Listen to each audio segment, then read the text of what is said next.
eza dola abaguuda zino empisi zibatutwalako otandika okulaba obubbi oli bwabakubye ng'oyagala okutegeera obulungi ng'ebbeeyi ya kiwaanyi bw'era baakubba ogerageranya n'abalala abakoze amasanyalaze wano gyaffe bannaffe we tuli mu buwambe mbalamusizza nnyo njagala okwebaza abo abalina emirimu gye bakola saasira abo bwekiganye kubanga era abasinga muli mu kutoba naddala bwe tuli mu kukola obudde Uganda ya Museveni. Abasajja bano abatufuga tebatufuga nti banyumirwa kufuga, batufuga nga banyumirwa kubanga batunyonyonta. Bo banoonya nsimbi okulaba nga balabirira abaana baabwe bazzukulu baabwe obukadde bwabwe n'ebifaanana bwe bityo. Ng'era olwaleero ekindeese olwaleero kwe kujjamu konamu okubayitiramu kuba tukizudde nti amawulire tegabawa kiki kye mwetaaga kumanya. Era oluusi ebintu bye twogera n'abamawulire babusala ne batabawa ekintu okukitegeera obulungi. Olwaleero Mwai Museveni kize nga kituludde omutwe amanyi nagenda nenkolako atiko n'ekizuula nti abasinga tebaagala kusoma bintu bino, mwagala kubiraba okuwulira amaloboozi nakubiraba. Naye ne ŋŋamba enziba gye baba tubba nalina ebbanja lye muwulira eddene ki ekirireeta era likola ki? Oli Mwai Museveni agamba yeewola azimbe ziddaamu tugenda amasanyalaze mayitirivu neyewaana bw'azimbye enguudo empitirivu. Naye njagala munnansi munnayuganda ayagala eggwanga lyo aw'omusolo otegeere biki ebiri emabega wa pulojekiti ezo. Pulojekiti ezo za bwakondo. Bannaffe bakozesa pulojekiti ezo okutubba, ne batubba ne batubba ne badda ne mukati. Olwaleero njagala kubuulirako ku ziddaamu Mwai Museveni n'enguudo zazeeyewaana mbu akola. Nkuwa n'ekibalo n'abalala olabe oba ddala akola oba akunyaga. Olwaleero batugamba waliwo ddaamu bbiri ze ngenda okozesa ng'ebyokulabirako, eyeekaluma n'ebimba. Ddaamu ezo nga bazisuubira okuba nga zifulumya amasanyalaze mu mbala yago gye bayita megawaati 7.8. Ng'era bategeeza mbu buli megawaati bagisa ebbeeyi yayo yali ya miliyoni za dola 2,889 nga bw'okubisaamu ze biliyoni 2 miliyoni 12,200 eza dola ze zaatuwa ddaamu eyo. Kati ng'oyagala okutegeera obulungi ng'ebbeeyi ya kiwaanyi bw'era baakubba ogerageranya n'abalala abakoze amasanyalaze. Eggwanga erya Lesotho liri eri wansi mu South Africa, kawanga katono kakola ddaamu, kazimba ddaamu efulumya amasanyalaze ga megawaati 6. Muganda wange 6 megawaati zina 6 bo ne bazizimba ku biliyoni 4 mu miliyoni 8 olwa dola, nga buli megawaati yaabwe bagizimba ku dola 8,000. Ffe nagamba ya miliyoni 8,000 eyabano ya 8,000. Otandika okulaba obubbi oli bwabakubye. Eggwanga lya Ethiopia lituli waggulu wali eri, era eggwanga eritafunako bafuzi b'amatwale. Neguno Italy byagala okubakuba musajja Menelik yabakuba mu Battle of Adowa ne badda mu kkubiro. Era kakati ne baagala okuddamu okukola revenge mu mwaka gwa 36. Neguno n'abakolako Isirasi abalasi gumutera okuyita gumugoberera kubayita Rastafari, amanya ya Rastafari, Rastafari.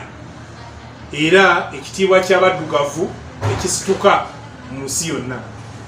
Yabuzimba ddaamu gye bayita Renaissance Dam yo ya megawaati 645 ku miliyoni mukaaga biliyoni mukaaga mu miliyoni 4 eza dola. Yo megawati yaabwe nebeerako nsereko ya busereko ya mitwalo 9 teweza na miliyoni mitwalo 9 mu 9 mu 10 mu lukaaga. Kakati njagala kuba ebibalo bwe tubala ebibalo byaffe olayo enziba gye bakubba. Singa Uganda yafuna contractor oba singa Uganda government ya Uganda singa government ya Lesotho nga yali mu Uganda nga yitamuza Uganda neba nga yizimba ddamu eno nekozesa emitwalo 8 ekifo kya miliyoni 2 yali badde ezimba ddamu zezo ku miliyoni eza megawatts 7.8 ku miliyoni 624. Wulira miliyoni 624 era twalifisizaawo miliyoni 10,576 ya biliyoni 1.5 eya dola. Eyo bagira pyu bannaffe ne bagirya. Nja kulaga mu maaso eyo biki miliyoni 1 dola singa obadde ogikozesa ngudo kilomita mmekazi wali badde okolamu. Singa tukozesa emitwalo egyo 8 nga Lesotho yali wano gavumenti ya nga yazimba ddamu ku mitwalo 8 bali tukoledde ku miliyoni zaffe 2 biliyoni 2 mu miliyoni 2 eza dola. Bo bali tuzimbiddemu damu ya megawati 12,705 si 7.8 megawati 12,705 katubalemu nammo awo 12,705 kiba kitegeeza bw'ojjako 7.8 bannaffe sente ze batubba ziwera megawati 10,907 kulingana mwaka mulamba 10 sente ze balya bannaffe zaali za megawati 10,907. Singa gavumenti ya Ethiopia yali Uganda nga si ya mwami tule wabulwa yo negamba mbwe ebbeeyi y'amafusannyalaze megawati ejja kukosa ziri sente za emitwalo ejja dola 9.9 kyali gitwalidde sente eziwera miliyoni 7.7 miliyoni 7.7 boze balikozeseza okuzimba megawati zaffe 7.8 era nabo tebaweza biliyoni ya dola. Kati awo twali service twalisigazaawo sente eziwera biliyoni 1 oba miliyoni 10,426 kati miliyoni 10,426 eza dola abaguuda zino empisi zibatutwalako. Singa Uganda bagigamba yasalawo okukola ddamu ey'Lesotho ey'akakaaga megawatts 6 ffe twaligizimbidde ku sente ziri ezaffe eza miliyoni 2 twaligizimbidde biliyoni 17 biliyoni 17 bo bali bagizimbya biliyoni 4 mu emitwalo biliyoni 4 mu miliyoni 8. Kati singa Mwai Museveni yakulembera Lesotho ye yaligizimbidde biliyoni 17. Singa Mwai Museveni yakulembera eggwanga lya Ethiopia eri ddamu yaabwe eyagundi ya megawatts 6.405 yaligizimbye ng'asasudde biliyoni 18 singa yali Ethiopia. Jukirawo basasula biliyoni 6 mu miliyoni 4 eza dola. Ye yali bagendi bannange bannansi tugenda kuba n'eddamu ensinga obunene ne tujaguza naye genda tumalako obusente butono biliyoni 18. Ekitegeeza biliyoni 11 mu miliyoni 8 zaali badde ziri babuliyo. so yensimbi y'omusolo efaanana bwetu ebbiba mu ggwanga lino buli lunaku n'owulya Mwai Bahati ng'ajja mu palamenti yeewola era bawudde nga balayira bo tebajaguza kufuna bifo bajaguza kufuna mulyo okulaba nti ffe bongera tunyonyonta abaana baabwe bali batebeetaaga na kukola. Nkudiddeko ku nguudo, waliwo oluguudo kubanga otambula enguudo ze Uganda kafuka kati buli lunaku abantu 20 bafiira ku bubenje. Obuguudo bufunda bulinga bapanya n'obufunda bulimu ebinnya. Olwaliro nagenda okuyisa bodaboda ayisa ow'ebigere bavuganya n'ew'emmotoka trailer n'emmotoka entono kwegamba obutoola kala accident ovoolaba buli atambula bamugamba kulika ekkubo ng'era luyali amakubo gaffe kattiro. Kikino oluguudo lwa Entebbe Express Highway kilomita 5.3 lwa leeni 4 ebbiri zigenda ebbiri zikomawo. Twalusasulya milioni $2,476 eza dola.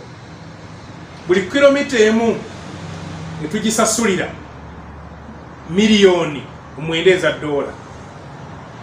Kakati ku mujega atamanyi balala bazimba nguudo zaabwe bagamba ze sente ezaali zeetaagisa. Sente no neewole negwe n'okuvuga ko ojja kwetaaga okusasulayo omusolo nga ne kampuni ekuŋŋaanya wano Uganda yabula bagenda kukimanya Bufaransa. Kenya eggwanga lye Kenya tetugamba yo teri babbi nga naye ez'obubbi mweziri. Balina Thika Highway. Thika Highway ya kilomita 50 erina leeni 8 nyazigenda nyazidda. Bo bagizimbira milioni 360 eza dola. Eya Uganda eya leeni 4 ya milioni 1476. Kiba kikutegeeza milioni nga 10 eza dola njawulo eyomye. Nenga lente zenkanankana bano ezaabwe leeni nyingi 8 feza ffenya. Bo buli kilomita yaabwe eya leeni 8 ya milioni 7,220 aga dola. Kakati twagala okukibazira sente bannaffe ze baatukuba ze babba enjawulo erigira bwedda gye tubala. Singa sente ze twajja gavumenti ya resources singa ejjawa netukolera nga yakukolera ddaamu ne tufisa ziri sente zinabategeezezza bilioni 1.5 wa bilioni 1 mu milioni 576 eza dola. Twalisobodde okuzimba leeni endala 4 ku bbeeyi yaffe enzibe ya milioni 9 ogwa dola. Twalizimbye kilomita 107 oba 175 muziri sente ez'enfisi zinabagambye ze baba kati abasajja baba basi kilomita 175.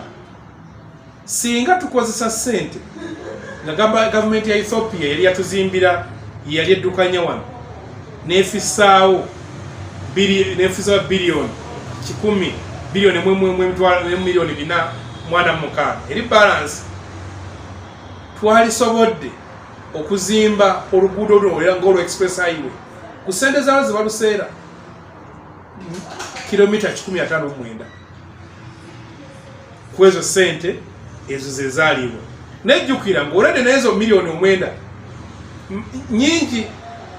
Kakati singa tukozesa sente ezo ne tuzimba